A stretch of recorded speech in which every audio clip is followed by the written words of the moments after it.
So I saw a thread on Reddit a few days ago, and it was about a guy telling a story about his wife and how she effectively ruined their marriage over the course of about 6 months. Now, the entire endeavor itself lasted about a span of a year and a half, maybe 2 years. Well, what happened as a result of this situation that the wife introduced into the marriage was the husband divorcing her to be with the girlfriend his wife forced him to get through an open marriage that he never wanted. And the story that I'm about to tell you is going to be a cautionary tale and why it's important to pay attention to the friends your partner keeps. And although this goes for men and women, because this video is gauged towards men, I'm going to say this as clearly as possible. If you cannot trust her friends, you cannot trust her. Now, am I saying that guys having the wrong type of friends or the absence of friends just in general couldn't also be a red flag? No. However, for guys, it's a lot more situational. This due in part to the fact that the way men and women form relationships and friendships are fundamentally different. Because women tend to place their loyalties with people, whereas men tend to place their loyalties in morals and values.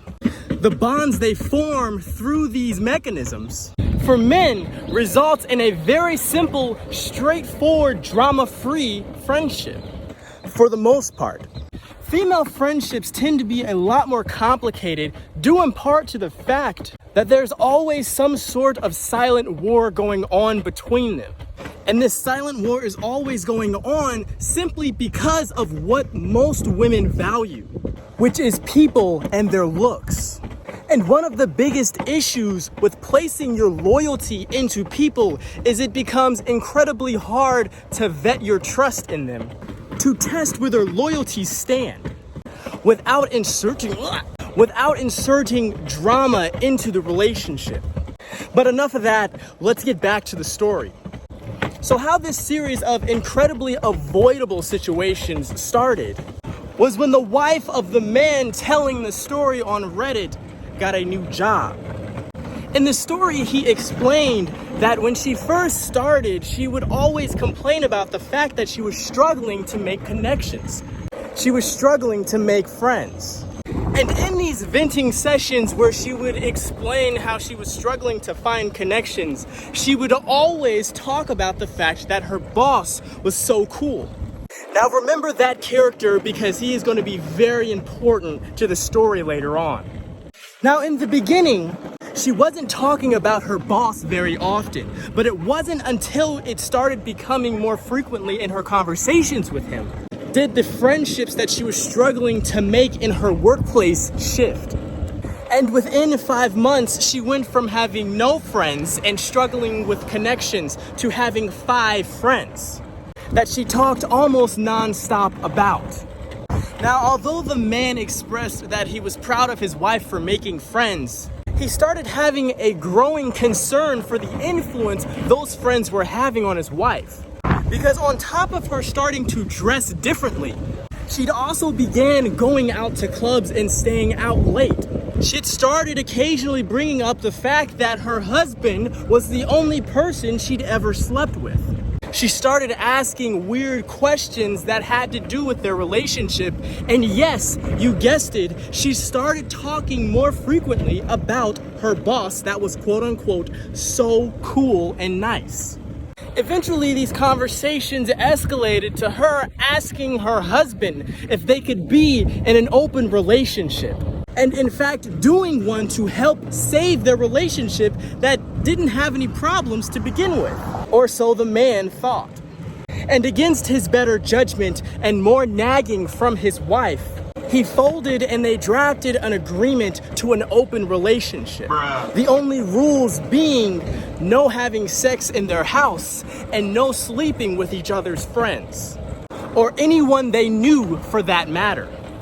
After this agreement was confirmed for his wife, she was off to the races. She started going on dates, sleeping over other people's houses, and yes, continuing to go out and party with her newfound friends.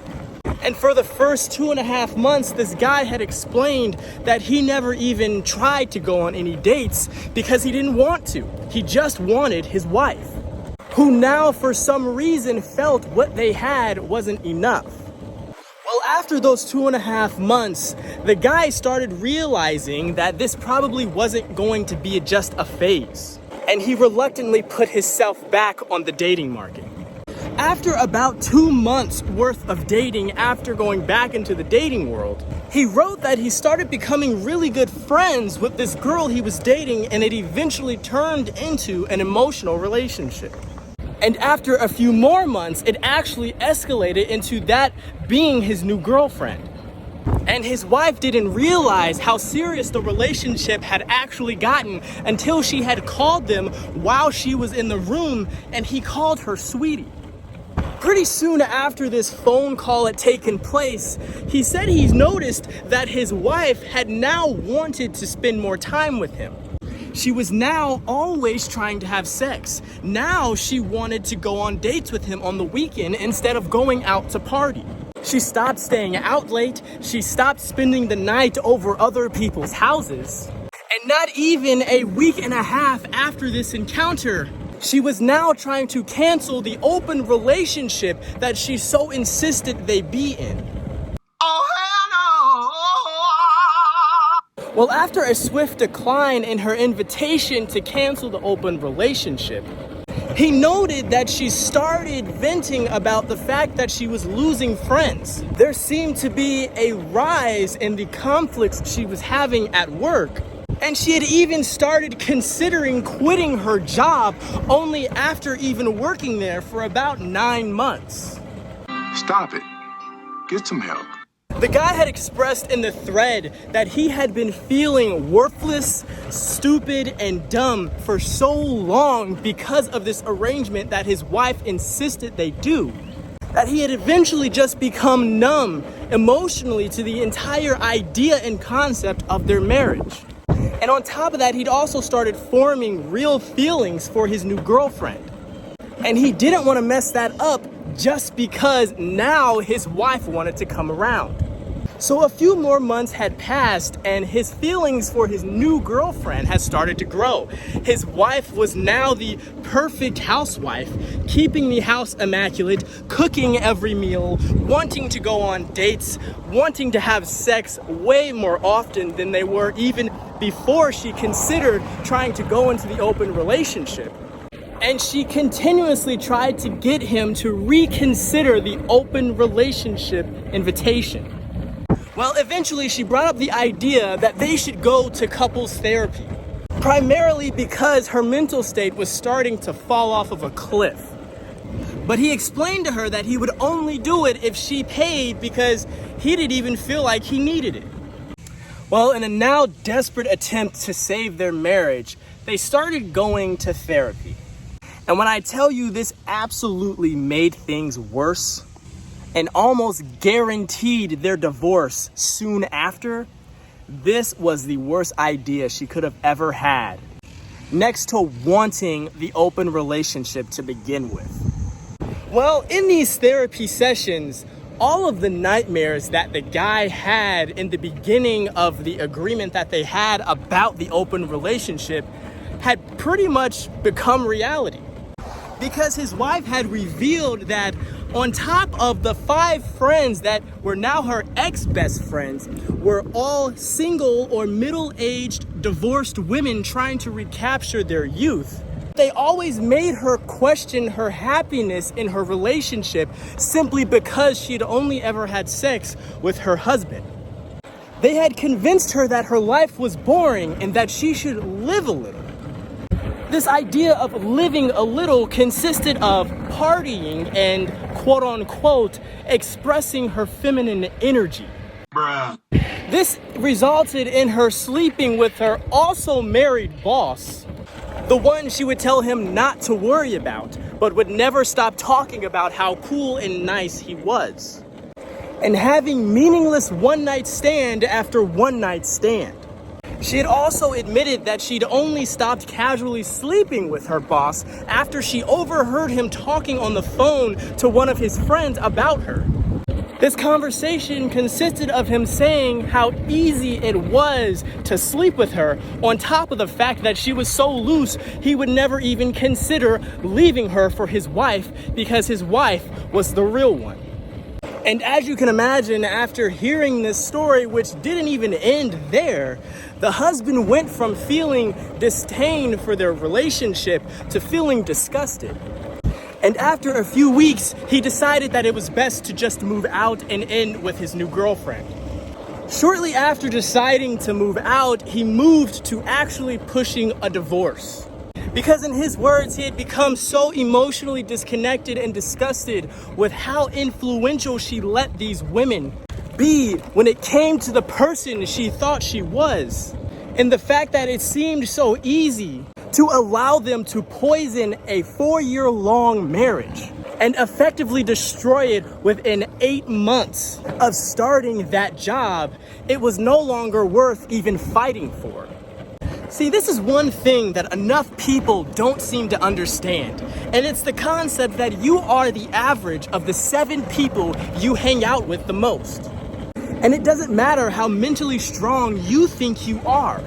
If you hang out with someone long enough, you will adapt their mannerisms. You will adapt their perspective on life, their emotions, their habits, even down to the way that they talk. Those people will change you mentally, emotionally, psychologically, and physically. Women's periods will literally sync up with the alpha female in the friend group.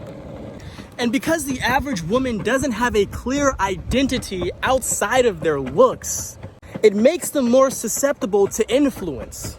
And this is why their friends matter, because they literally become the people they hang out with. But you also have to be wary if she doesn't have friends just in general, because that can be a clear indication that she doesn't know how to cultivate friendships on her own. And as someone who has dated girls that didn't have any friends and in fact had to introduce them to their friends, I can tell you that there is a lot of drama. And women like that tend to be overly irrational, especially when it comes to things that are very avoidable. They tend to be a lot more jealous and they tend to be a lot more childish. And this can also be because of those identity issues that I just talked about. Because if you don't have a clear grasp on who you are, you won't know what you want. And if you don't know what you want, you won't know how to pick the people that are going to get you there. And if you're just randomly picking people that excite you in the moment, you won't realize how much poison they're injecting into your life until it's too late. And when you place your trust in people instead of the beliefs those people hold, it's almost impossible to test their loyalty to you, making those relationships really complicated. It's why women make friends and then find things to do with those friends, and why men find things to do and find friends while doing the things they already like and enjoy doing.